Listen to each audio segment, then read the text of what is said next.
Dá sinal aqui do HD agora. Assistiu, gostou, comprou. Isso aqui é cartão, você quer passar o cartão. Às vezes a galera fica assistindo as aulas da gente, gosta e fica, eu quero mais aula gratuita, quero mais aula gratuita. Meu irmão, você pode ter tudo que a gente está apresentando aqui para vocês. Você não precisa esperar a próxima aula gratuita. Se você não tem o nosso curso, você tem todo esse conteúdo aqui. A próxima aula gratuita vai ser uma revisão. Então não fique viciado só em assistir aula gratuita e fique só com um pouquinho que o HD tem para mostrar para você. Pegue logo todo, pegue logo o material completo. Isso aqui é apenas uma amostra grátis, beleza? Valeu!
Rápido aqui, interrompendo aqui a sua aula, rapidinho.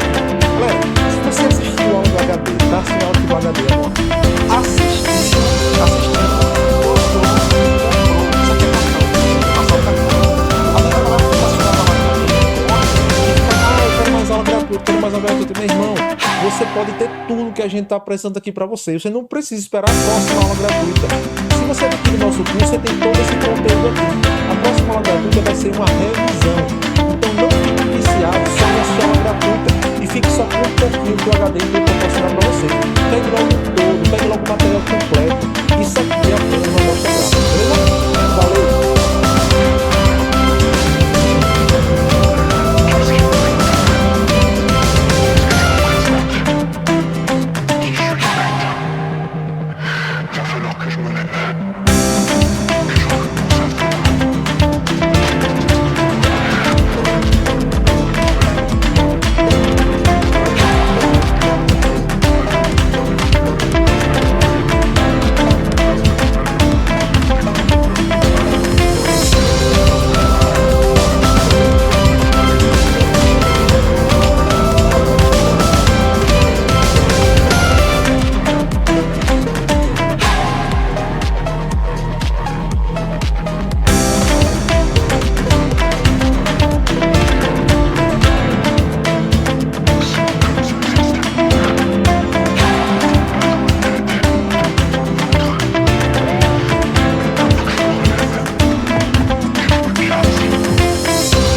apenas uma amostra grátis, beleza? Valeu!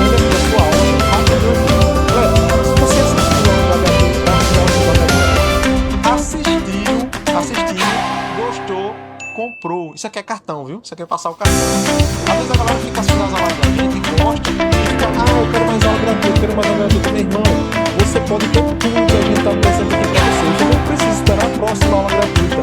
Se você adquirir o nosso curso, você tem todo esse conteúdo aqui. A próxima aula gratuita vai ser uma revisão. Então não fique viciado só em assistir aula gratuita e fique só com um pouquinho do HD que eu vou mostrar para você. Pegue logo todo, pegue logo o material completo. Isso aqui é apenas uma amostra grátis, beleza? Valeu!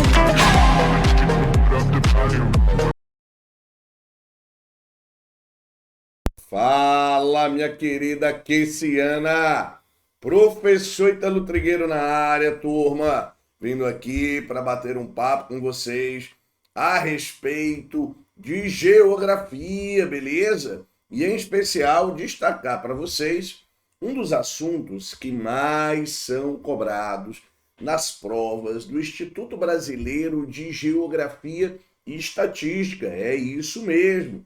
Aqui no que a gente dá o direcionamento, moçada. Que assunto é esse, tio Trigueiro?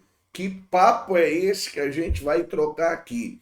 Eu vou estar trabalhando com vocês, moçada, a parte que envolve geografia agrária, tudo bem? Geografia agrária. E nós vamos estar trazendo junto a vocês aqui a parte que envolve a estrutura fundiária de um país. O que é isso, professor?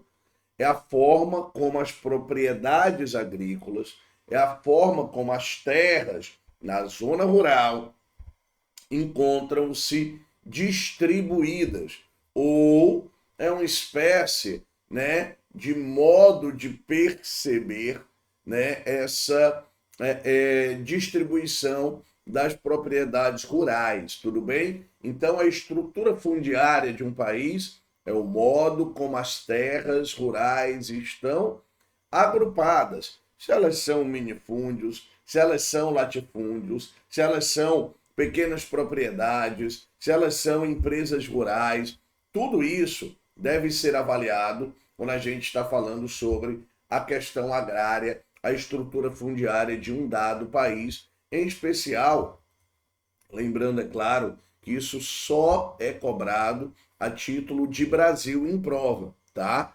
Normalmente não aparece, tá, a estrutura fundiária de outros países. No caso, a estrutura fundiária que a gente vai estar conversando aqui, que a gente vai estar batendo um papo com vocês, que é o que cai na prova de vocês, a estrutura fundiária brasileira. E por que é tão discutida essa estrutura fundiária? Por que gera tanta polêmica? Por que a gente tem que lembrar, né, que o Brasil volta e meia é alvo de debates internacionais sobre questões que envolvem, né, os conflitos agrários, a própria reforma agrária? Por que a gente tem que entender, né, esse cenário aí? Que as provas cobram, primeira coisa. Segundo, entender parte dessa realidade é fazer com que a gente compreenda parte da realidade brasileira. Então isso é importantíssimo, isso é fundamental, né? Saber como é que é a nossa estrutura fundiária é entender um pouquinho da história brasileira, por vários detalhes, tá? Entre eles, fazer com que você entenda que o Brasil é um país de grande extensão territorial, né? É o quinto maior país do planeta, e é um país de forte tradição agrária, ok? O Brasil, historicamente, sempre teve, né, uma estrutura agrícola muito presente na vida da gente. Se você parar para lembrar da história e você lembrar quais são os ciclos econômicos do Brasil, você vai lembrar que o primeiro ciclo econômico brasileiro, né, eu estou falando dos grandes ciclos, tá? Não dos ciclos menores, né? Não do ciclo do pau-brasil, que foi curto, nem das drogas do sertão, nada disso. Dos grandes ciclos, dos macrociclos econômicos do Brasil, o primeiro deles é o da cana, o segundo é o da mineração, mas o terceiro é o do café. Então você vê que dos três grandes ciclos agrícolas, e turma em tempo, eu estou falando de século XVI, XVII, XVIII e XIX. A indústria no Brasil só vai ser uma realidade no século XX. Dos três, né, primeiros ciclos brasileiros, grandes ciclos, 2 são agrícolas e duraram 4 séculos, né? E duraram 4 séculos. Então a gente tem que lembrar dessa realidade. E apesar de desenvolver, né, uma grande variedade, né, de culturas, a gente tem que lembrar, né, que o Brasil ele não usa tão bem assim o seu espaço agrícola. Ok? Ele não usa. Apesar de toda a modernização no campo, apesar de perceber que existe, né, uma mudança, uma gradual mudança, tá, na estrutura fundiária, ela ainda se mantém aos moldes, né, do período colonial brasileiro. Aos moldes do período colonial brasileiro. Não se iluda, né? O primeiro modelo que foi implementado no Brasil de distribuição de terras, eu acredito que historicamente todos vocês lembrem dele, tá? É um regime chamado de Seis Marias. Deixa eu colocar aqui primeiro duas coisas, tá? Vamos lá, né? Vou botar aqui o nosso slidezinho na tela, aí beleza, tá? E aqui, ó, vou colocar, né, primeira coisa, estrutura fundiária, certo? Estrutura fundiária.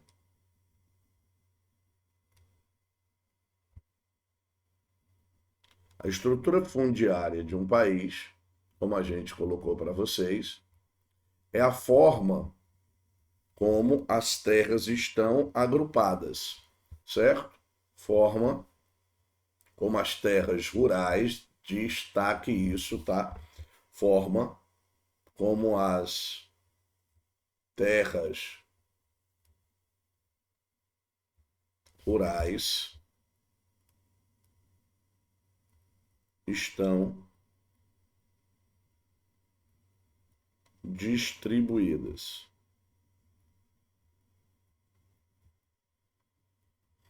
E a do Brasil sempre foi um modelo, né, muito concentrador.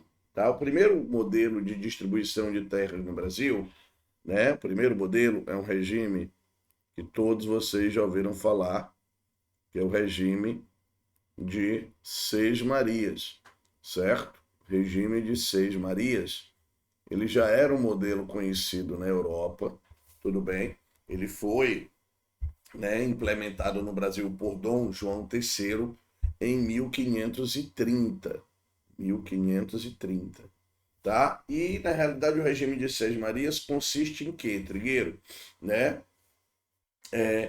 Esse modelo ele surgiu em Portugal, em 1375, a época do regime de Dom Fernando I, beleza? Na realidade, não só em Portugal, mas em vários países ibéricos. E ele distribuía a terra, né, para alguns produtores, e a sexta parte, o sex, né, o sesmo, ele era doado à igreja, perdão, a igreja não, à coroa portuguesa, a coroa espanhola, enfim, né? No Brasil, esse modelo não funciona, sobremaneira pela extensão da terra, beleza? Sobretudo por parte dessa realidade. As Seis Marias, por exemplo, não pressupunham a existência anterior, né, de propriedade, como lá em Portugal e como lá na Espanha. Né? Então, elas já existiam. As terras eram concedidas aos sesmeiros. No Brasil, eu não tinha isso. As terras foram, né, distribuídas, mas elas não foram cultivadas. E aí tem um agravo. Qual é o agravo? Na Europa, os países têm uma extensão territorial muito pequena. Né? Portugal é tamanho de Pernambuco, gente. Tá? A Espanha, que é um país grande dentro da Europa, tá? Ela é do tamanho da Bahia. O Brasil é enorme. Né? Só para você entenda, o Brasil do Tratado de Tordesilhas, à época, ele tinha 2.800.000 quilômetros quadrados, só na época do tratado, 2.800.000.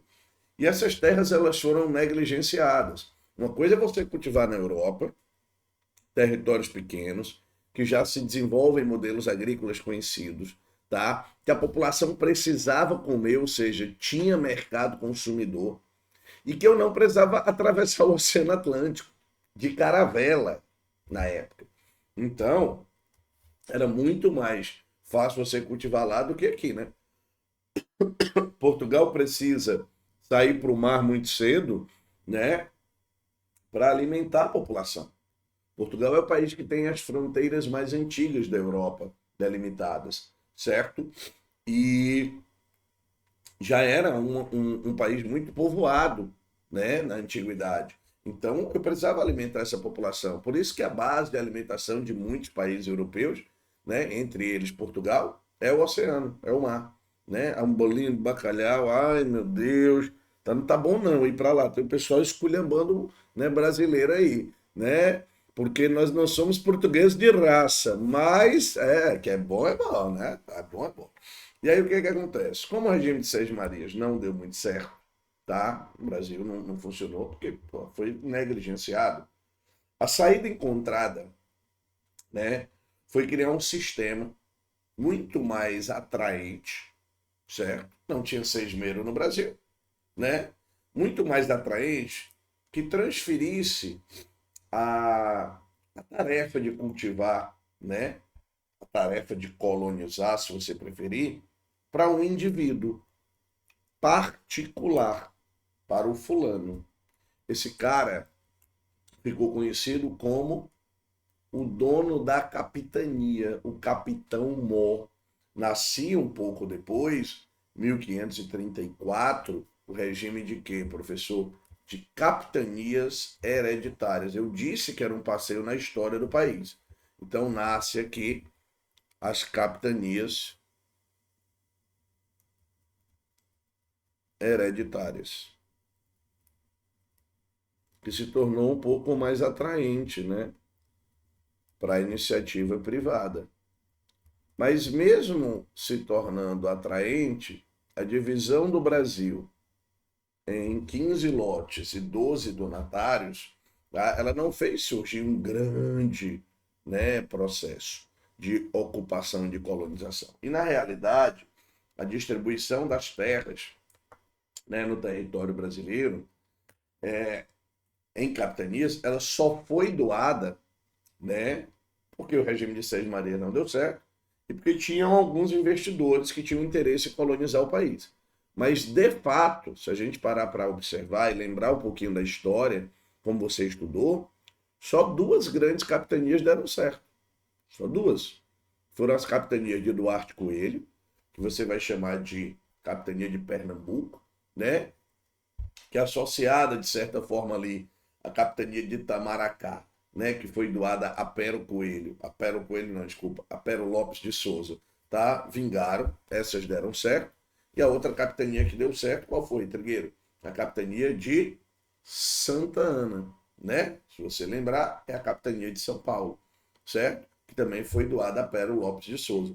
Ou seja, foram essas duas capitanias, né? Desculpa, eu fiz confusão. É a capitania, perdão, de São Vicente, não é Santa Ana, não.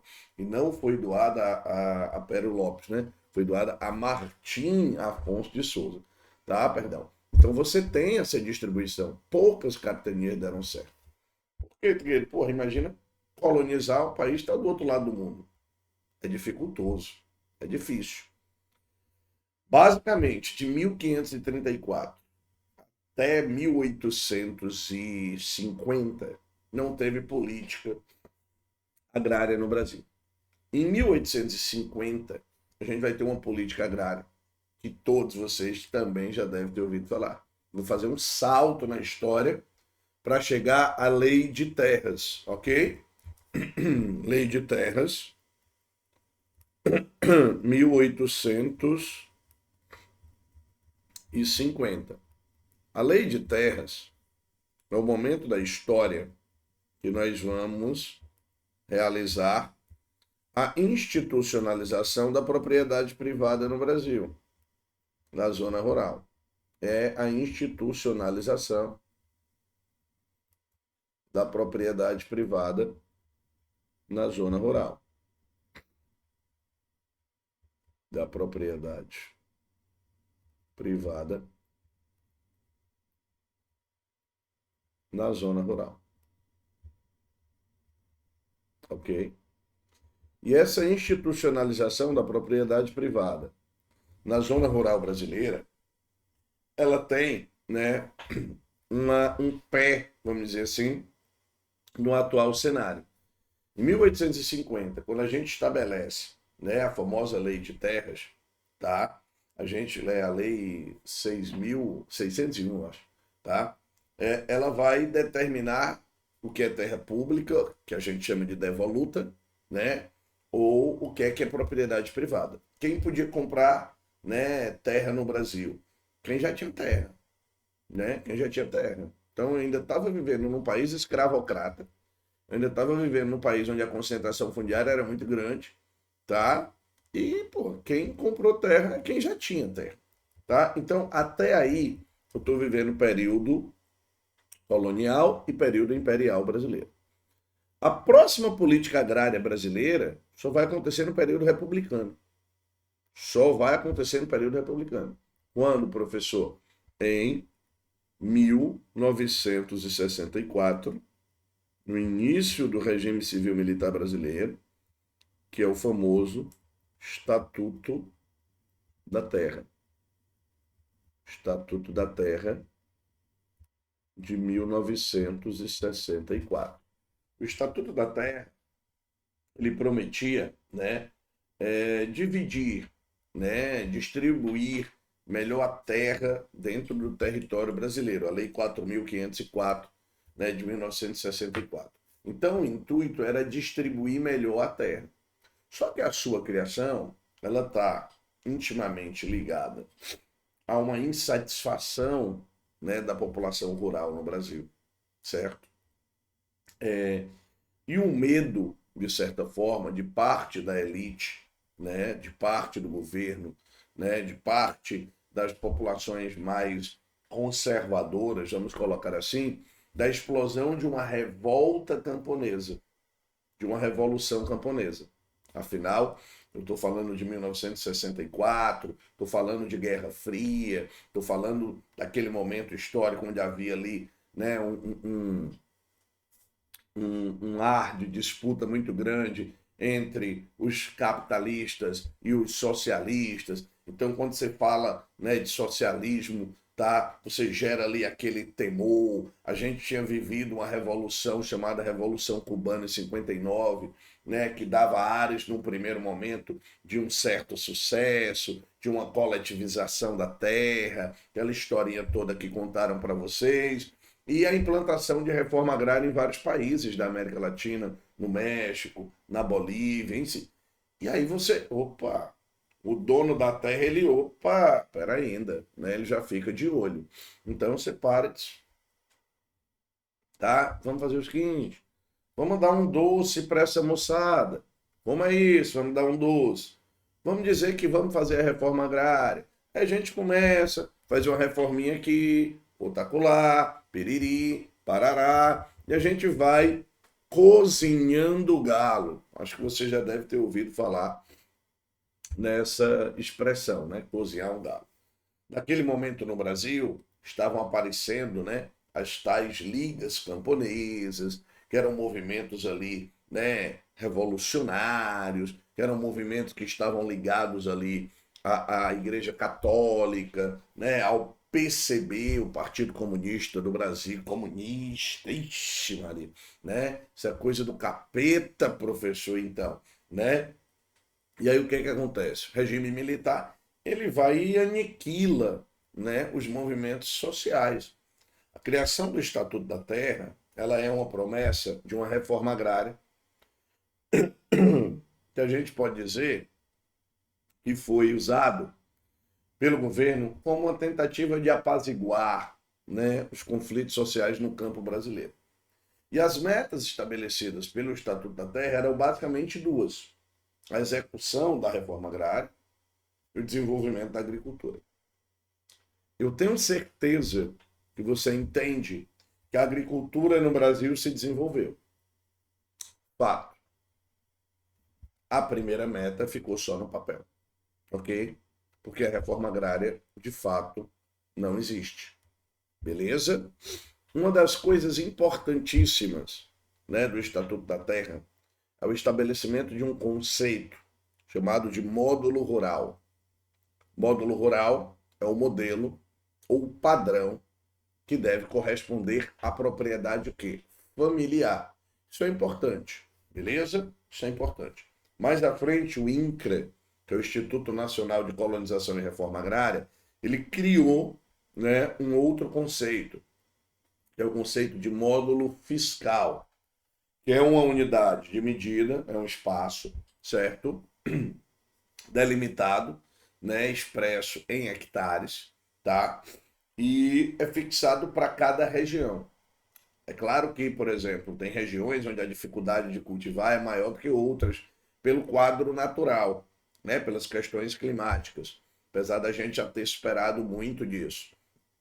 Mas é mais difícil, por exemplo, você cultivar num semiárido, sem água, né, ou com a presença muito escassa de água, do que você cultivar na região sudeste do Brasil, né? Com solos vulcânicos, com a presença de água. Então tem uma dificuldade aí. Então você tem parte dessa realidade. O tamanho do módulo rural, no caso, desculpa, o tamanho do módulo fiscal depende de cada região. E o Instituto Brasileiro de Geografia e Estatística, o IBGE, ele, junto ao INCRA, ele faz definições, né, dos imóveis rurais quanto ao tamanho da propriedade. E o que é que ele usa como base? O módulo fiscal. Então, por exemplo, um minifúndio, que é uma pequena propriedade agrícola, né, que é a menor propriedade agrícola que a gente tem, ele é inferior a um módulo fiscal. Tudo bem? Existem as pequenas propriedades, que vão de 1 até 4 módulos fiscais. Existem as médias propriedades, que vão de 4 até 15 módulos fiscais. Existem as grandes propriedades, são áreas maiores que 4 módulos fiscais.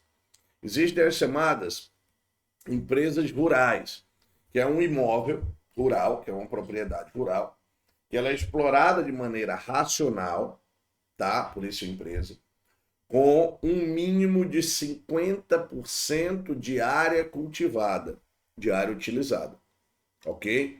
Mas ela não pode exceder 600 módulos fiscais.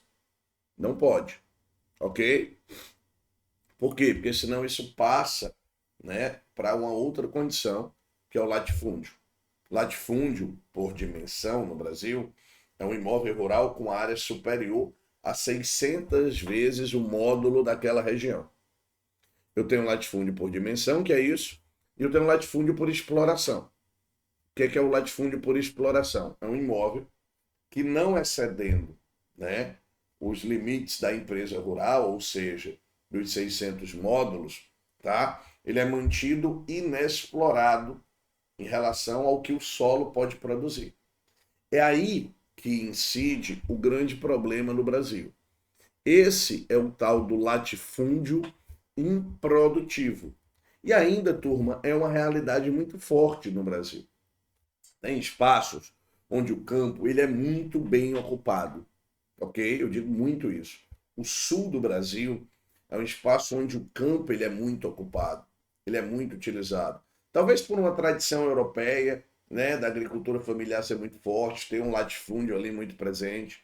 Talvez por conta do tamanho da própria região, né, do volume populacional. Eu tenho quase 30 milhões de pessoas no sul do Brasil, 27 milhões, 28 milhões de pessoas no sul do Brasil. Essas pessoas precisam comer, precisam criar, né, elas precisam usar a terra. Então a gente tem parte desse cenário, dessa realidade, é extremamente importante.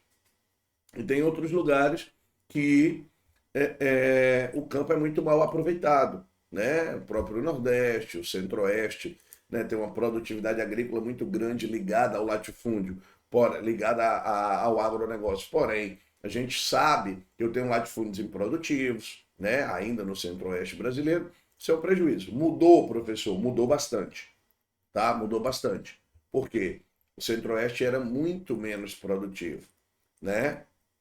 Dos anos 70 para frente, com o estabelecimento de alguns processos importantes, como, por exemplo, os processos ligados à Embrapa, tá? Como, por exemplo, os processos ligados ao sistema de calcagem, de calagem, tá? A gente tem que levar isso em consideração, contestavelmente, mas a gente não pode tapar o sol com a peneira, né? A gente ainda tem muitos problemas no campo devido àquela modernização conservadora que a gente já discutiu com vocês em outro momento. Um outro aspecto muito importante que o Estatuto da Terra, né, trouxe é que o trabalhador rural, tá, ele começou a ter algumas proteções legais, como, por exemplo, salário mínimo, férias remunerada, 13º salário. Professor, isso existe no campo brasileiro? Turma, existe, certo? Eu não quero transformar o campo brasileiro numa fantasia, né? Num cenário fantasioso, que é tudo lindo, perfeito. Não, não é. Tá? Não é lindo, perfeito e nem maravilhoso. Porém, a gente tem que levar em consideração que esse campo brasileiro mudou, que o trabalhador rural de antigamente, ele tem muito mais garantias hoje, tá? inclusive trabalhando para a iniciativa privada, do que ele tinha até pouco tempo atrás. Isso é parte de uma realidade, ok? Mesmo com tudo isso, mesmo com toda essa mudança, a gente tem que levar em consideração, né, que no território brasileiro a gente tem uma estrutura ainda muito concentradora. Deixa eu tentar te mostrar isso aqui, tá? Sobre essa realidade da estrutura fundiária do Brasil. Aqui você vai ver. Vou chegar aqui. Beleza. Aqui você vai ver a distribuição de terra das propriedades rurais no Brasil. A distribuição dos imóveis rurais no território brasileiro. Tá? Deixa eu até ampliar isso daqui. Olha lá. Distribuição dos imóveis rurais no Brasil. Aqui é a dimensão dos imóveis, tá? Menos de 10 hectares, respondendo por quase 50% das propriedades, e uma área somente de 2,3% da área ocupada. Lembrem sempre dessa diferença que tem aqui, ó, entre área ocupada e número de propriedades. Se eu pergunto na lata para você coisa do tipo, no Brasil tem mais latifúndio ou mais minifúndio? Muitos de vocês vão me responder latifúndio, mas está errado. No Brasil tem muito mais minifúndio do que latifúndio. Só que a área ocupada pelos latifúndios no Brasil é muito maior do que a área ocupada pelas propriedades pequenas, pelos módulos rurais, fiscal e daí por diante. Beleza? Então tem que levar isso em consideração. Aqui, ó. Hoje eu tenho, né, de 10 a 100 hectares, 39,6% dos imóveis e 17,7% da área. Então, a área ocupada no Brasil com imóveis de até 100 hectares, ela representa algo próximo ali de 20% do território brasileiro. As áreas, né, as propriedades rurais são maiores, ó, de 100 a 1.000 hectares, e que só representam 9,7% do Brasil, elas somam 34,9% do país. E as áreas com mais de 1.000 hectares, os latifúndios, que somam somente 0,9% do Brasil, representam 45,1% dessa área. Ou seja, representam praticamente 80% do território brasileiro. Ok? 80%. Trigueiro, e cadê a solução para isso? Moçada, tem um tema que é muito polêmico e que eu digo sempre, tá? Avalie de maneira técnica a coisa, que é esse aqui, ó, a tal da reforma agrária. Nenhum país que hoje considera-se desenvolvido, tá? Passou para esse estágio sem viver reforma agrária. A gente teve reforma agrária, né, em diversos países do planeta, entre eles, por exemplo, os Estados Unidos da América, e reformas agrárias que, digam-se de passagem, tá? Geraram muitos conflitos agrários, muito mais violentos, inclusive, dos quais os que a gente vê no Brasil. A reforma agrária, ela é uma garantia constitucional, ok? Ela está presente na Constituição de 1988, tá? O ex-presidente José Sarney, inclusive, no discurso de posse, não me falha a memória, ele disse que ele sairia da presidência do país com a reforma agrária realizada. Muita gente já disse isso, tá?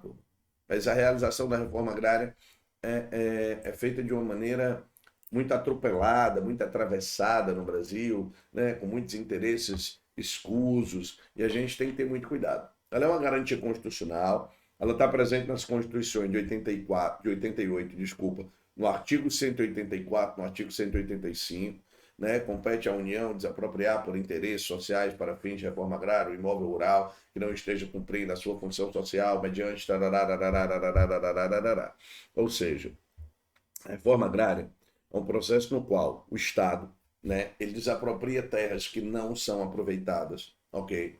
Cedendo essas terras para o INCRA, tem uma lista lá de agricultores que faz essa distribuição, tá? Por certo que aquela imagem romântica do campo, né, sertanejo, o agricultor que quer plantar, aquela coisa toda, parará, isso morreu. Não é que a agricultura familiar não seja importante para a realidade brasileira, pelo contrário, ela é importantíssima, inclusive para complementariar a safra do Brasil, né, a grande produção agrícola.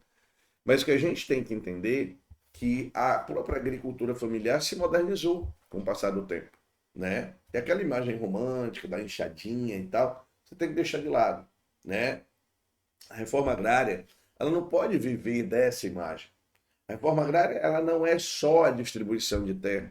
A reforma agrária é um processo muito mais complexo.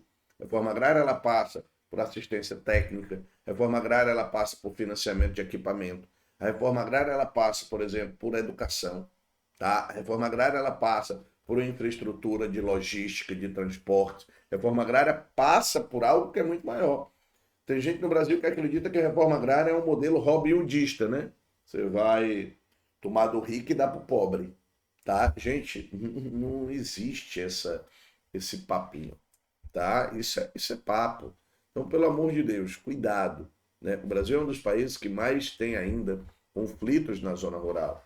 Por quê, professor? Porque, de fato, o trabalhador, né, rural no Brasil, ele é relegado a um segundo plano, tá?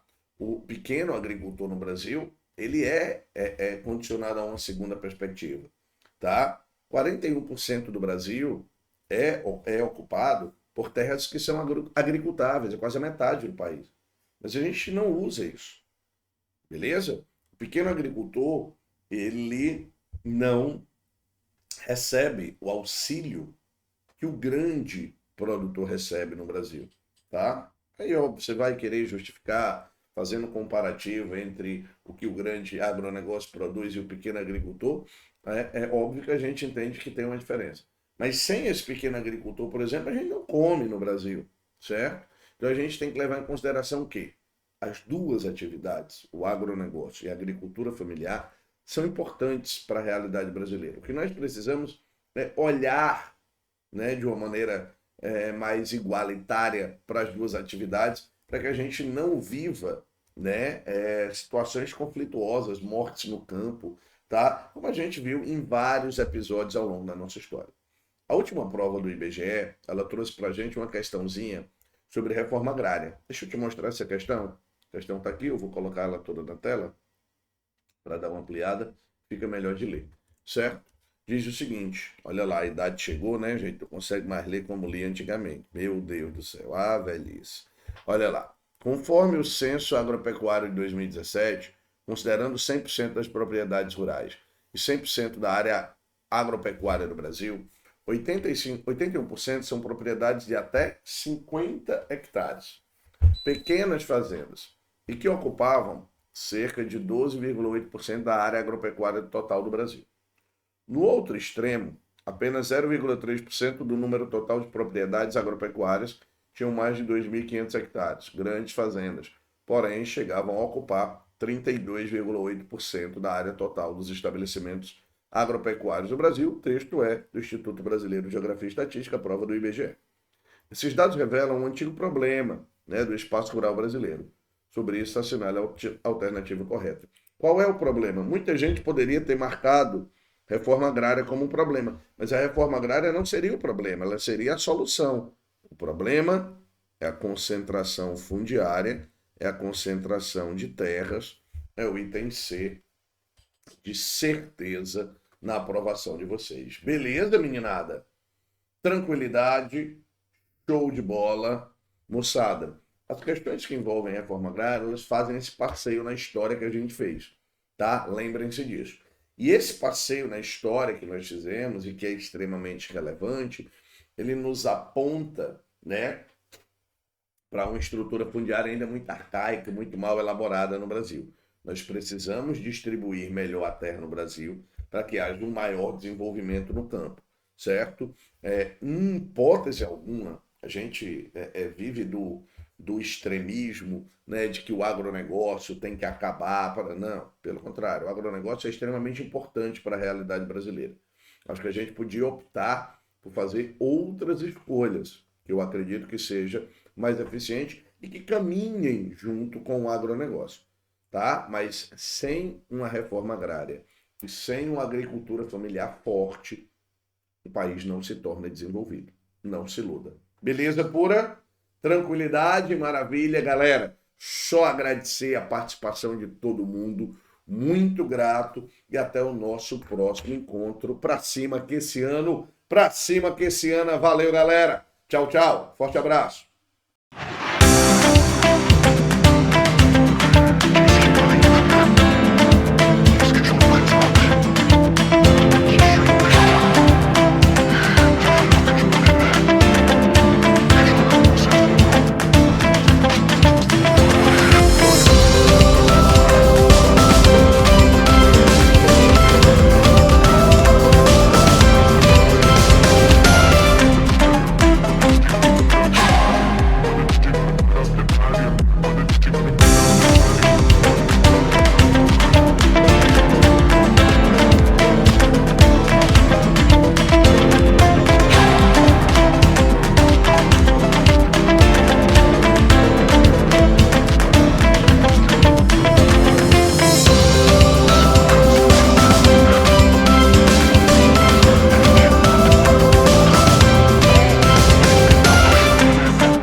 Um recadinho rápido aqui, interrompendo aqui a sua aula, rapidinho aqui.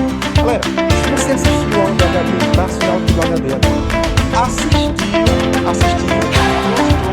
comprou, você quer cartão, você quer passar o cartão.